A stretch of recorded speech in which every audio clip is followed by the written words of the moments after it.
Hi friends, நம்ம இன்றைக்கி என்ன பார்க்க போகிறோம் அப்படின்னா, குழந்தை பெற்றவங்களுக்கு கொடுக்கக்கூடிய முக்கியமான வெள்ளைப்பூண்டு லேகியம் எப்படி செய்கிறது அப்படிங்கிறத தான் நம்ம பார்க்க போகிறோம். அதுக்கு நம்ம தேவையான அளவுக்கு வெள்ளைப்பூடு 1 கிலோ வெள்ளைப்பூடு எடுத்துக்கணும். வெள்ளைப்பூடில் வந்து ஒரு துளி கூட இல்லாமல் நல்லா சுத்தமாக உரித்து வச்சுக்கிறோங்க. நல்ல நாட்டுப்பூடாக வாங்கி வச்சுக்கணும். நாட்டுப்பூடில் தான் தேவையான அளவுக்கு எல்லா சத்தும் கிடைக்குது. இதை நம்ம வந்து குழந்தை பெற்றவங்களுக்கு கொடுக்கறது மூலமாக அவங்களுடைய தாய்ப்பால் வந்து அதிகரிக்கும். வயிற்றில் குழந்தை இருக்கிறப்போ நிறைய வாய்வு அவங்களுக்கு சேர்ந்துருக்கும். அது எல்லாமே சரியாக போகும். 10 கிராம் அளவுக்கு நம்ம வெந்தயம் எடுத்துக்கணும். இந்த வெந்தயத்தை எடுத்து 1 மணி நேரம் நம்ம ஊற வைக்கணும். நல்லா ஊற வச்சதுக்கு அப்புறமாட்டு அந்த வெந்தயம் இப்படி ஆகும். இதை நம்ம வந்து இஞ்சி தண்ணியில் ஊற வைக்கணும். வெந்தயம் ஊறினதுக்கு அப்புறமா நல்லா மொதுன்னு வந்துடும். அதுக்கப்புறம் ஒரு 2 தேங்காய் தேவையான அளவுக்கு எடுத்து அதை நல்லா கீறி வச்சுக்கிறணும். கீறி வச்சு மிக்சியில் போட்டு அரைச்சிக்கிறலாம். இப்போது நம்ம வந்து ஒரு 1/2 லிட்டர் வந்து நல்லெண்ணெய் எடுத்துருக்குறோம். நீங்கள் ஒரு 1/4 லிட்டர் எடுத்தால் கூட போதும். 250 எடுத்தால் போதும். நல்ல நாட்டு கருப்பட்டியாக இதுக்கு வாங்கிக்கோங்க. கருப்பட்டி வந்து நாட்டு கருப்பட்டியாக இருக்கணும். அப்போ தான் நம்மளுக்கு வந்து அதில் தேவையான அளவுக்கு சத்து கிடைக்கும். நீங்கள் கடையில் வாங்குறப்பவே நல்லா கேட்டு பார்த்து வாங்கிக்கோங்க. கருப்பட்டி வந்து நாட்டு கருப்பட்டியாக வாங்கி ஒரு 1 கிலோ அளவுக்கு, 1 கிலோ வெள்ளைப்பூடுனா 1 கிலோ அளவுக்கு நம்மளுக்கு அதே அளவுக்கு கருப்பட்டியும் தேவைப்படும். 1 கிலோ அளவு கருப்பட்டி வாங்கி வச்சுக்கிறோங்க. அந்த கருப்பட்டியை நம்ம நல்லா உடச்சி நம்ம தனியாக பாகு எடுத்து வச்சுக்கணும். இப்போது நம்ம வந்து இஞ்சியை கழுவி எடுத்து வச்சாச்சு. இந்த இஞ்சியை நல்லா பேஸ்ட்டு மாதிரி நம்ம வந்து அரைக்கணும். அரைச்சி தான் நம்ம வந்து வெந்தயத்தை வந்து ஊற வைக்க போகிறோம். இஞ்சியை நல்லா கழுவி அந்த தொலியெல்லாம் எடுத்துட்டு மிக்சியில் போட்டு நம்ம அரைக்க வேண்டியதான். இஞ்சி வந்து ஒரு 100 கிராம் எடுத்தால் போதும். தேவையான அளவு அது போதும். அப்புறமா இந்த வெந்தயத்தை நம்ம அந்த இஞ்சி தண்ணியிலேயே நம்ம என்ன பண்ணுறோம் அப்படின்னா ஊற வைக்கிறோம். நல்லா இஞ்சியை அரைச்சிட்டு அந்த தண்ணி எடுத்து ஊற வச்சாச்சு. இது ஒரு மணி நேரம் நம்மளுக்கு ஊறுனா போதும். வெந்தயம் நல்லா மொதுன்னு வந்துடும். நம்மளுக்கு 100 கிராம் போட்டால் போதும் தேவையான அளவு. அதுக்கப்புறமா நம்ம வெள்ளைப்பூடை எடுத்து நல்ல தண்ணியில் அலசி எடுத்துக்கணுங்க.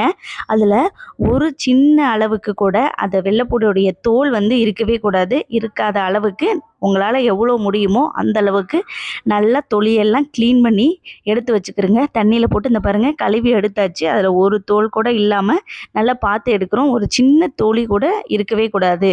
எல்லாத்தையும் எடுத்தால் தான் நம்மளுக்கு லேகியம் வந்து நல்லா கிடைக்கும். சாப்பிட்றப்போ நம்மளுக்கு நல்லா இருக்கும். அதனால தான் எல்லாத்தையும் எடுக்கிறோம். 1 கிலோவையும் நல்லா உரித்து நல்லா ஒரு சின்ன துளி கூட இல்லாமல் நல்லா தண்ணியில் போட்டு அலசி எடுத்து வச்சாச்சு. இப்போது நம்ம இதை வந்து ஒரு குக்கரில் போட்டு அடுப்பில் வச்சாச்சு. இதுக்கு வந்து நம்ம அடுத்ததாக நம்ம என்ன பண்ண போகிறோம் அப்படின்னா, நம்ம ஏற்கனவே வந்து இது எடுத்து வச்சுருந்தோம்ல இஞ்சி, அந்த தண்ணியை நம்ம வந்து இதில் வந்து ஆட் பண்ணிக்கிறோம்.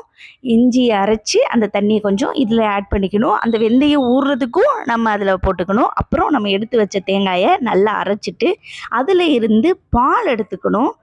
பால் எடுத்து அந்த பால் மூலமாக தான் நம்ம என்ன பண்ண போகிறோம் அப்படின்னா இங்கே வந்து வேக வைக்க போகிறோம். அதனால் தேங்காயை நல்லா அரைச்சி தாய்ப்பால், அடுத்த பால் 2 பால் எடுத்துக்கிறோங்க.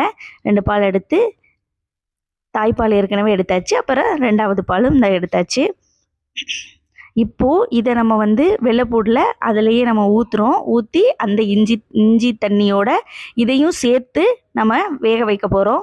அந்த வேக வச்சதுக்கப்புறம் எப்படி இருக்குன்னு பார்க்க போகிறோம். இப்போ விசிலுக்கு போட்டாச்சு. விசில் நல்லா வந்ததுக்கப்புறம் மட்டும் நல்லா வெந்துடும் வெள்ளைப்பூண்டு. விசிலுக்கு போட்டாச்சு. இப்போ நம்ம என்ன பண்ணுறோம் அப்படின்னா கருப்பட்டி 1 கிலோ எடுத்து வச்சுருந்ததை நல்லா அதை தண்ணியில் போட்டு இது பண்ணி நம்ம இப்போ என்ன பண்ணிட்டோம் அப்படின்னா வடிகட்டுறோம். ஏன்னா அதில் வந்து மண் இருக்கும். மண், தூசி அதெல்லாம் இல்லாத அளவுக்கு ஒரு அரிப்பை வச்சு நல்லா இது பண்ணிக்கோங்க. இங்கே பாருங்கள், நாங்களே அதில் ஒன்றுமே இல்லாத மாதிரி இருந்துச்சு. ஆனால் எவ்வளோ வந்து டஸ்ட் இருக்குதுன்னு. அதனால் நல்லா அரித்து நம்ம வந்து கருப்பட்டியை எடுத்து தனியாக வச்சுக்கிறணும். தனியாக எடுத்து வச்சதுக்கப்புறமா இப்போ நம்மளுக்கு வெள்ளைப்பூடு வந்து நல்லா வெந்துருச்சு. இந்த பாருங்கள் எப்படி வெந்திருக்குன்னு. நல்லா வெந்துருச்சு. வெந்ததுக்கப்புறம் நல்லா இதை மசிச்சு விட்டுறணும். இதில் வந்து நம்ம இஞ்சி தண்ணி ஊற்றிருக்கிறோம், அதை தேங்காய் பால் ஊற்றிருக்கோம். நல்லா எந்த அளவுக்கு மசிக்க முடியுமோ அந்தளவுக்கு நல்லா மை மாதிரி நல்லா வந்து மசிக்கிருங்க. அது நல்லா பேஸ்ட்டு மாதிரி ஆயிரும். வெள்ளைப்பூடு எவ்வளோ தூரம் உங்களால் முடியுமோ அவ்வளோ தூரம் இது பண்ணிடுங்க. நம்ம முடிஞ்ச அளவு நல்லா இது பண்ணியாச்சு. எப்படி இருக்குன்னு பார்த்தீங்களா? இந்த அளவுக்கு இருந்தால் போதும். அதோடைய பதம் கரண்டி வச்சு எவ்வளோ தூரம் நம்மளால் மசிக்க முடியுமோ அந்தளவுக்கு நல்லா பேஸ்ட் மாதிரி ஆயிடணும்.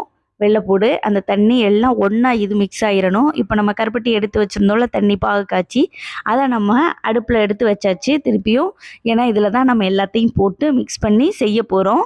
அதுக்காக எடுத்து வச்சாச்சு. இப்போது நம்ம வெந்தயம் ஊற வச்சுருந்தோம்ல அதை மிக்சியில் போட்டு நல்லா அரைச்சி எடுத்து இந்த ஏற்கனவே நம்ம பேஸ்ட் மாதிரி செஞ்சு வச்சுருக்கிற இந்த வெள்ளைப்பூடு கூட நல்லா மிக்ஸ் பண்ண போகிறோம். நான் நல்லா கரண்டி வச்சு உங்களால் எவ்வளோ தூரம் முடியுமோ அவ்வளோ தூரம் மிக்ஸ் பண்ணிக்கங்க. இந்த வெள்ளைப்பூடு லேகியம் ரொம்ப ரொம்ப முக்கியம். குழந்தை பெற்ற ஒவ்வொரு தாய்மார்களும் சாப்பிட வேண்டியது. இது தாய்க்கும் நல்லது, அந்த குழந்தைக்கு வயிற்றில் இருக்கிற வாய்வையும் அது வெளியேற்றிடும். இதை சாப்பிட்றதுனால குழந்தை தேவையில்லாமல் வாய்வு பிடிச்சலாம் அழுகாது. இப்போ நம்ம என்ன பண்ணுறோம் அப்படின்னா தேங்காய் பால் தாய்ப்பால் இருக்குள் அதை தலைப்பாலையும் நம்ம இது கூட மிக்ஸ் பண்ணுறோம். மிக்ஸ் பண்ணி நல்லா கிளறி விட வேண்டியதான். நல்லா கிளறியாச்சு, நல்லா மிக்ஸ் ஆயிடுச்சு. இப்போ நம்ம இதை எடுத்து அந்த கருப்பட்டி ஏற்கனவே சூடு பண்ணி வச்சுருந்தோம்ல அது கூட நம்ம மிக்ஸ் பண்ண போகிறோம். நல்லா போட்டு நம்ம என்ன பண்ணணும் அப்படின்னா கிண்டி விட்டுட்டே இருக்கணும், நல்லா கைவிடாமல். நம்ம எந்த அளவுக்கு கிண்டி அதை நல்லா பேஸ்ட் மாதிரி லேகிய மாதிரி கொண்டு வரமோ அதில் தான் இருக்குது அதோட தன்மை மாறாமல். அது எவ்வளோ நாளாக இருந்தாலும் அப்படியே கெட்டு போகாமல் இருக்கும். இதை தாய்மார்கள் மட்டும் இல்லை, வீட்டில் யாருக்காவது திடீர்னு வயிறு வலிக்குதுன்னு சொன்னாலும் அவங்களும் சாப்பிட்டுக்கலாம். இப்போ நம்ம எண்ணெய் மிக்ஸ் பண்ணுறோம்.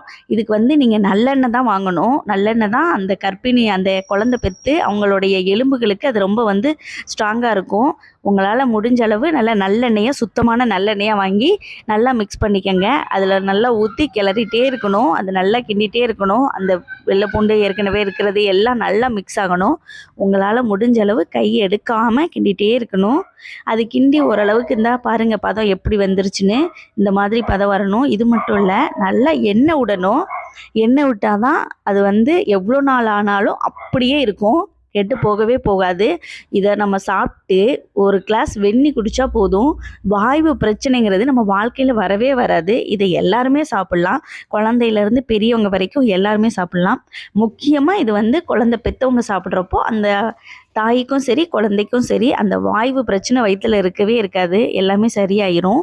இப்போ பாருங்கள் இது எப்படி ஆயிடுச்சுன்னு. எந்த அளவுக்கு இருந்தது, நம்ம எந்த அளவுக்கு கொண்டு வந்திருக்கோன்னு பார்த்தீங்களா? இப்போ நல்லா எண்ணெய் விட்டுருச்சு. இந்த மாதிரி தான் இருக்கணும். உங்களுக்கு ஒரு வேளை வெள்ளைப்பூடு லேகியம் வேணும்னா ஸ்க்ரீனில் தெரிகிற வாட்ஸ்அப் நம்பர் மூலமாக நீங்கள் ஆர்டர் பண்ணி கூட வாங்கிக்கலாங்க. இந்த பதத்துக்கு வரணும். உங்களுக்கு நல்ல எண்ணெய் பிரிஞ்சு தனியாக லேகியம் தனியாக வந்தால் தான் அது எவ்வளோ நாள் ஆனாலும் கெட்டு போகவே போகாது. இது கண்டிப்பாக குழந்தை பெற்ற ஒவ்வொரு தாய்மார்களும் சாப்பிட வேண்டிய லேகியம். இது இடுப்பு எலும்புக்கும் வாய்வு பிரச்சனைக்கும் தாய்ப்பாலையும் அதிகப்படுத்துங்க.